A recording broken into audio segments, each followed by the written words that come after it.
علامات کبریٰ کا ذکر، بڑی علامت ہے جو کہ بالکل خرق عادت کے انداز میں ہوگی، جن کا معاملہ جو ہے وہ آپ کے ناپ تول میں نہیں آ سکتا، آپ کی کیمسٹری فزکس اس کا جو ہے وہ نہیں کر سکتی، ادراک ہوگا یہ قیامت کی۔ ان میں نمبر 1 کیا ہے؟ ایک بہت بڑا دھواں آئے گا، پوری دنیا کو لپیٹے گا۔ نمبر 2 دجال کا ظہور ہوگا، جو اپنی خدائی کا دعویٰ لے کر آئے گا اور بنوائے گا، اس کے ہاتھ میں ہو جائیں گے، قبضے میں ہو جائیں گے سارے ذرائع پیداوار کے۔ اس کی طرف پہلا قدم اٹھ چکا ہو، ٹرپس کے نام سے معاہدہ ہو چکا ہے۔ کوئی ملک اپنا بیج پیدا نہیں کر سکتا ہو، یہ بیج ہم نے ڈیولپ کیے ہیں۔ ان کے ڈیولپمنٹ سے پہلے تم ایک ایکڑ سے کتنی گندم لیتے تھے، آج کتنی لے رہے ہو؟ کس بنا پر؟ جینیٹکس کا جو کام ہم نے کیا ہے اس کی بنا پر ہو رہا۔ ہاں تو ہمارا حق ہے، اس کی رائلٹی ہمارے پاس آنی چاہیے۔ لہذا صرف ان اداروں سے، ملٹی نیشنل سے خریدا جائے گا بیج، اور بیج بھی وہ دیں گے وہ کہ جس سے جو فصل اگے گی وہ بیج نہیں لا سکتے، وہ بیج کا کام نہیں کر سکتے۔ جیسے آپ کو معلوم ہے کہ آپ کے یہاں جو گوشت کھایا جاتا ہے مرغے کا، تو مرغا وہ جو ہے اس میں مرغا ہو یا مرغی ہو، اس کے اندر کوئی وہ کیفیت ہی نہیں ہے۔ ان کے انڈے جو ہے ان سے آپ بچے حاصل نہیں کر سکتے، ہے تو انڈا، دیکھنے کو تو انڈا ہے، لیکن وہ بنڈا جو ہے اس سے بچہ تو نہیں حاصل کر سکتے۔ ایسے ہی وہ گندم کا بیج دیں گے، نظر آئے گی گندم، لیکن اس کے اندر وہ صلاحیت نہیں ہے کہ اس سے جو فصل ہوئے گی اس کا نتیجہ جو ہے وہ بھی آپ لے سکتے۔ یہ ہونا ہے، اللہ جانے، قدم اٹھ رہے ہیں ادھر۔ پھر یہ ہے کہ دابۃ الارض، زمین سے ایک حیوان نمودار ہوگا، زمین شق ہوگی۔ ابھی میں کہہ رہا ہوں خرق عادت ہے، یہ چیزیں وہ نہیں ہیں جو ہماری کسی حساب کتاب میں جو باتیں پہلے آئی ہیں وہ تو حساب کتاب میں آ رہی ہیں، ساری سمجھ میں آ رہی ہیں، ساری چیزیں مشاہدہ ان کا ہو رہا ہے۔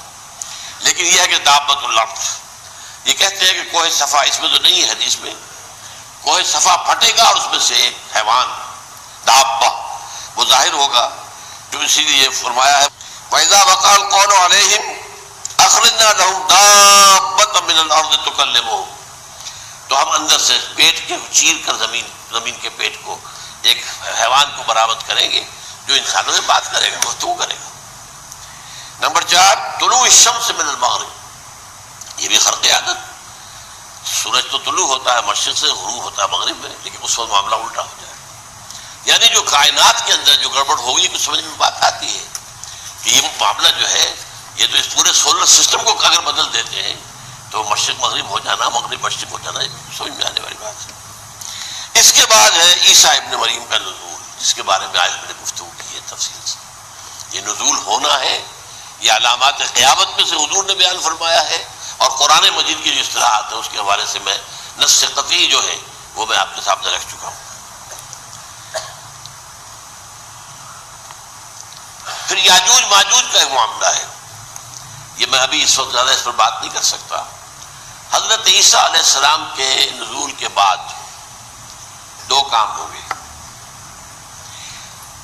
یہودیوں کا قلع قمع ختم، دبا کے ہونا، ایک کام تو یہ ہونا ہے، اور نمبر 2 عیسائیت کا ختم ہو جانا، عیسائیت کی نفی کر دیں گے، بھائی میں تم مجھے خدا کا بیٹا بنائے بیٹھے ہو، میں تم خدا کا بیٹا نہیں ہوں، میں تو اس کا بندہ ہوں، رسول ہوں، میں نے تم سے کب کہا تھا کہ مجھے خدا کا بیٹا بناؤ۔ نمبر 2 یہ کہ وہ خنزیر کو قتل کر دیں گے، یعنی یہ تم نے خنزیر کب سے کھانا شروع کر دیا، میں تو تم کو نکاح اجازت دے کر گیا تھا، یہ تو شریعت موسوی میں حرام تھا، اور میں کہہ کر گیا تھا کہ یہی شریعت تم پر لاگو رہے گی، ہاؤ کم تم نے کیسے کی؟ آج بھی بہت سے رومن کیتھولکس جو ہے وہ سور نہیں کھاتے، وہ اس میں ہے ان کے اندر کچھ نہ کچھ بات جو ہے جو حضرت عیسیٰ کی تعلیمات کا کچھ اثر ان کے ہاں ہے۔ میں تو ایک مرتبہ، یہ 1971 کی بات ہے، 4-5 دن کے لیے برسلز میں رکا تھا، اس لیے کہ وہاں مجھے ایک صاحب نے خط لکھا تھا کہ وہاں ایک نوجوان ہے ابھی اس میں ایمان لایا ہے اور اس کے کچھ مسائل ہیں، ہم کوشش کر رہے ہیں ان کے مسائل حل کریں، آپ بھی جا رہے ہیں۔ میں انگلینڈ جا رہا تھا تو واپسی پر آپ ان کے یہاں چند دن ٹھہرے، میں حیران ہوا، ویسے اس نے مجھے اپنے گھر ٹھہرایا نہیں، اس لیے کہ ماں باپ تو اس کے کرسچن تھے، اور پولیس کا چیف آفیسر اس کا باپ تھا، چیف آف پولیس فورس۔ اس نے مجھ سے 1 دن کھانے پہ بلایا، میں ہوٹل میں ٹھہرایا مجھے، اس نے کہا آپ اطمینان سے یہاں کھانا کھائیں، اس گھر میں نہ آج تک کوئی شراب کی بوند آئی ہے اور نہ ہی کوئی بوٹی آئی ہے سور کی، رومن کیتھولکس۔ اب اکلوتا بیٹا تھا عبدالعزیز، نے بعد میں نام رکھا، وان کینٹر اس کا نام تھا جو کہ اوریجنل تھا، پھر اس نے نام رکھا عبدالعزیز وان کینٹر، پرانا نام بھی باہر رکھا۔ نہایت نیک، نہایت خوبصورت، 28 سال کی عمر تھی، اور اس وقت میں نے دیکھا تھا کہ اس کی فقہی معلومات جو ہے میری معلومات سے 10 گنا زیادہ۔ اس کی وجہ کیا ہے؟ وہ گیا تھا موراکو میں ایز اے ٹیچر، ملازمت کرنے، پیسہ کمانے، وہاں وہ مسلمانوں سے اس کا ہوا ربط ضبط ہوا، اسلام کی تعلیمات سامنے آئی، اسلام لے آیا۔ اب اکلوتا بیٹا ہے، اور ماں باپ جو ہے کرسچن کیتھولکس۔ جب وہاں سے واپس آیا تو پھر کہتے ہیں کہ ہمارے درمیان ایک معاہدہ ہے، وی آر لیونگ ٹوگیدر، لیکن یہ معاہدہ ہے ہم مذہب پہ بات نہیں کریں گے، بس باقی جو بھی ہے وہ ساتھ رہ رہے ہیں۔ لیکن میں حیران ہوا، مجھے معلوم نہیں تھا۔ اچھا، اس کے بعد اس نے جب اسلام کا فیصلہ کیا تو اس کے سامنے سوال آیا کون سی فقہ اختیار کروں؟ تو اس نے بڑی جو ہے تھورو اسٹڈی کی ہے تمام فقہوں کی، کمپیریٹو اسٹڈی، ان کو کرنے کے بعد پھر فائنل فیصلہ اس کا یہ تھا کہ حنبلی فقہ میں اختیار کروں۔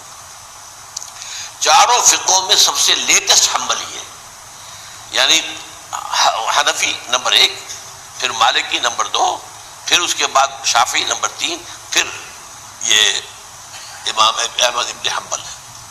اور امام احمد ابن حنبل کے زمانے تک احادیث بہت بڑے پیمانے پر جمع ہو چکی تھی، جبکہ ابھی حضرت امام ابو حنیفہ کے زمانے میں کوئی اتنا زیادہ جو ہے حدیث کا بھی ذخیرہ نہیں بنا تھا۔ اسی پر تو لوگ حیران ہوتے ہیں کہ زیادہ احادیث امام ابو حنیفہ کے علم میں نہیں تھی، لیکن مجال ہے کہ ان کا کوئی فتویٰ جو ہے کتاب و حدیث کے، کتاب اور سنت کے خلاف ہو۔ اگرچہ انہوں نے صاف کہا کہ اگر تم پاؤ کوئی ایسی سچی حدیث، پختہ حدیث جو میری کسی رائے کے خلاف ہو تو میری رائے کو دیوار پر دے مارنا اور اس صحیح حدیث کی پیروی کرنا۔ لیکن ویسے اس کے بعد یہ کمال یہ ہے کہ بہت ہی کوئی شاذ معاملہ ہے کہ جس میں ان کا کوئی فتویٰ وہ کتاب و سنت کے منافی ہو یا سنت کے منافی ہو۔ کتاب میں تو سوال پیدا نہیں ہوتا، کتاب تو ساری ان کے سامنے موجود تھی۔ اس کے بعد یہ ہے کہ یاجوج ماجوج، اصل میں بتا رہا تھا آپ کو کہ جب عیسائیت بھی ختم ہو گئی، یہود ویسے ختم ہو گئے، استیصال ہو گیا، جڑ کٹ گئی، اب عیسائیت گویا کہ اسلام میں ضم ہو گئی، عیسائیت سے مذہب ختم، یہودی خود ختم۔ اب یہ طاقت کتنی ہو جائے گی؟ تقریباً 2/3 دنیا آ گئی تمام۔ اب عیسائی 2 ارب کے قریب ہے، 1 ارب 90 لاکھ ہو گئے، 90 کروڑ ہو گئے، یا مسلمان بھی 1 کروڑ 50-60 لاکھ ہیں، دونوں کو جوڑ لیجیے کتنے ہو گئے؟ 6 ارب کل آبادی ہے۔ لیکن اس کے بعد آتا ہے یاجوج ماجوج کا خروج۔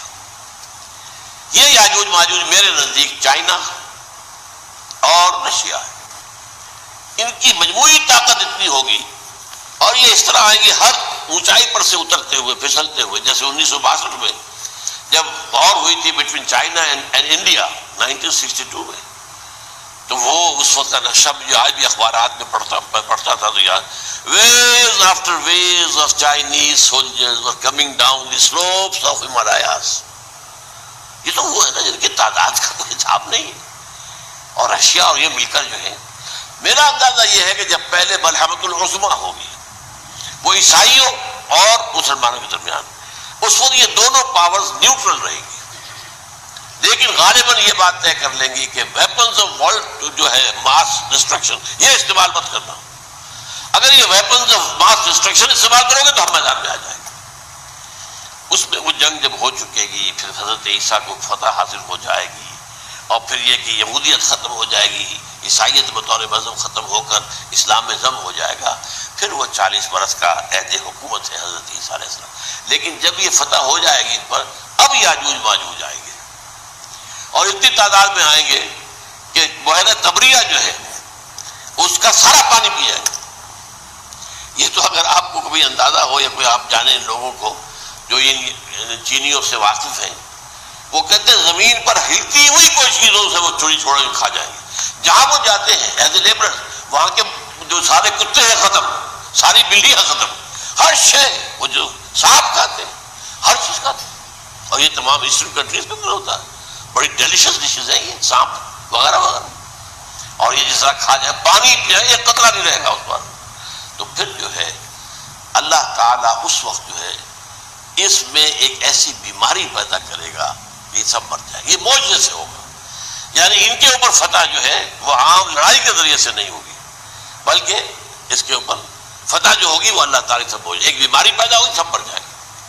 اور اس کے بعد اللہ تعالیٰ ایسے پرندے بھیجے گا بڑی لمبی لمبی گردنوں والے، وہ ان سب کو کھا جائیں گے. جیسے ہمارے ہاں گدھ ہوتے ہیں وہ ان کو صاف کر دیں گے. ورنہ تو یہ ہے کہ پوری دنیا کے اندر جو بدبو اور جو پیدا ہوتا معاملہ اس سے، تو اس نوع انسانی کی بقا ممکن نہیں تھی. ان کے خاتمے کے بعد پھر یہ ہوگا کہ حکومت اسلامی جو ہے پوری دنیا میں حضرت مسیح علیہ السلام کی ہوگی.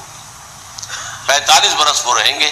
اسی میں وہ کہلن بھی آ جائے گا، وہ فی المہد و کہلن جو میں نے شروع میں بیان کیا تھا. اسی میں پھر یہ ہے کہ وہ شادی بھی کریں گے، ان کی اولاد بھی ہوگی، اور پھر ان کا انتقال ہوگا تو حضرت حضور صلی اللہ علیہ وسلم کے حجرے میں، وہیں پر جہاں حضور اور ابو بکر اور عمر رضی اللہ تعالیٰ عنہ دفن، وہیں پہ ان کو دفن کیا جائے گا. اور قیامت کے دن حضور فرماتے ہیں کہ میں اور یہ تینوں ساتھ نکلیں گے. تو یہ ہے واقعات و واقعات. بہرحال اس میں یہ ہے کہ یہ نوٹ کر لیجئے کہ جہاں تک ہمارے ہاں آج کل کا معاملہ ہے، میرے نزدیک میں یہ کہنے پر مجبور ہوں، جو رفع و نزول مسیح کو نہیں مانتا وہ کم سے کم منکر حدیث ضرور ہے. میں اس سے کم کا فتویٰ نہیں دے سکتا. اب یہ ہے کہ جو لوگ مہدی کو نہیں مانتے ان کا معاملہ میں مختلف سمجھتا ہوں. چند منٹ لے رہا ہوں آپ کے اور اس لیے کہ ان کی حدیثیں صحیح ہیں میں نہیں ہیں، بخاری مسلم میں نہیں. اور یہ کہ بہرحال ان کا معاملہ جو ہے وہ ایسا نہیں ہے حضرت عیسیٰ کا. حضرت عیسیٰ کے آنے کا جو کچھ ہوگا وہ تو میں نے آپ کے سامنے بیان کر دیا. لیکن یہ ہے کہ حضرت مہدی ہمارے نزدیک اس میں خرق عادت کوئی ہے ہی نہیں. جیسے ہر صدی کے مجدد ہوتے ہیں، آخری صدی کے مجدد وہ ہوں گے، اور میرے نزدیک یہی آخری صدی ہے، اور اسی میں حضرت مہدی کا ظہور ہو جانا. سعودی عرب میں کوئی خانہ جنگی ہوگی کسی بادشاہ کے انتقال پر، اور پھر اس وقت یہ ظاہر ہوں گے. اس وقت ملک کے حالات کو سنبھالنے کے لیے لوگ ان کو زبردستی نکالیں گے، چھپے ہوئے ہوں گے ایک گھر میں. یہ حضرت ام سلمہ رضی اللہ تعالی عنہ کی روایت ہے کہ ایک بادشاہ کے انتقال پر یہ خانہ جنگی ہو جائے گی اور ایک شخص مدینے سے بھاگ کر مکے میں چھپ جائے گا. یہ تو ہے ان کے الفاظ، میں توجیہ کر رہا ہوں. یہ لوگ ان کی طرف دیکھ رہے ہوں گے کہ یہ جو وقت آیا ہے فتنے کا ہماری قوم پر، ہمارے ملک پر، تو ان کی شخصیت ایسی ہے کہ یہ بیچ میں آئیں، صلح صفائی کرائیں، اور وہ جو ہے اس ذمہ داری سے بچ کر بھاگیں گے اور جا کر مکے میں چھپ جائیں گے. پھر لوگ انہیں تلاش کر کے نکالیں گے اور زبردستی ان کے ہاتھ پر بیعت کریں گے، ورنہ وہ اتنے بڑے منصب کو. اور پھر یہ بھی ہے، ایک حدیث میں آتا ہے یصلحوا فی لیلۃ واحدہ، ایک رات میں ان کی مکمل اصلاح کر دیں گے. یعنی اگر کوئی تھوڑا بہت نقص اور عیب کوئی ہوا بھی، کوئی کمی کوتاہی ہوئی بھی، تو اللہ تعالیٰ ایک رات میں اصلاح فرما دے. لیکن ہمارے نزدیک اس قدر کوئی خرق عادت ہے ہی نہیں. البتہ جو کہتے ہیں اہل تشیع وہ خرق عادت ہے کہ ان کے 12ویں امام جو ہے وہ بچپن ہی کے اندر اس خوف سے کہ جو بنو عباس بادشاہ ہیں وہ ان کو قتل کر دیں گے، تو وہ ایک غار میں چھپا دیے گئے. اب وہ 1200 برس سے اس غار کے اندر چھپے ہوئے، اور اس کے بعد وہ ظاہر ہوگی، وہ امام مہدی ہوں گے. اس میں خرق عادت ہے. لیکن میں یہ کہتا ہوں کہ محض خرق عادت کی بنیاد پر ہم اس کی نفی نہیں کریں گے. کیوں؟ کیا ہم یہ نہیں مانتے کہ اصحاب کہف 300 برس تک سوئے رہے؟ یہ کیا عام بات ہے؟ حضرت عزیر علیہ السلام اللہ نے انہیں موت دی، موت، اور 100 برس کے بعد زندہ کر کے اٹھا لیا. تو خرق عادت حضرت عیسیٰ کو ہم اتنا بڑا خرق عادت مانتے ہیں کہ اٹھا کر آسمان پر، تیسرے آسمان کے اوپر ہیں، موجود ہے، اب بھی ہے. شب معراج میں تیسرے آسمان پر حضور کی ملاقات میں سے ہوئی. تو یہ خرق عادت کی بنیاد پر نفی نہیں ہم کرتے. ہو سکتا ہے، لیکن یہ کہ اس کے لیے ہمارے پاس کوئی دلیل نہیں، کوئی احادیث نہیں، کچھ نہیں، اس لیے ہم اس کو نہیں مانتے. البتہ خود وجود جو ہے حضرت مہدی کا وہ کوئی عجیب بات نہیں ہے. وہ تو جیسے پہلے بھی آئے ہیں ہمارے مجددین، ایسے مجدد ہو گئے اور دین کو تازہ کر دیں گے. ایک صحیح اسلامی ریاست جو ہے وہ عرب میں قائم ہو جائے گی دوبارہ. حضور نے فرمایا وہ عدل اور انصاف سے عرب کو اسی طرح بھر دے گا جیسے کہ وہ اس سے پہلے ظلم اور جور اور زیادتیوں کے سے بھری ہوئی ہوگی. تو یہ کام ہوگا، یہ تو مجدد کا کام ہوتا ہی ہے اس حوالے سے. لیکن بہرحال میں نے پھر بھی کہا کہ اگر احادیث کی کمزوری کی وجہ سے کہ صحیح عین میں نہیں ہے، اگر کوئی شخص انکار کرے تو مجھے کوئی اعتراض نہیں ہے، ٹھیک ہے، لیکن جو حضرت عیسیٰ کے نفع سماوی اور حضرت عیسیٰ کے نزول کا انکار کرتا ہے وہ کم سے کم، میں انہیں اور آگے کوئی فتویٰ نہیں دیتا کہ وہ کافر ہو گئے یا یہ ہو گیا یا وہ ہو گیا، لیکن منکر حدیث کے لائن میں تو وہ لازماً کھڑے ہو۔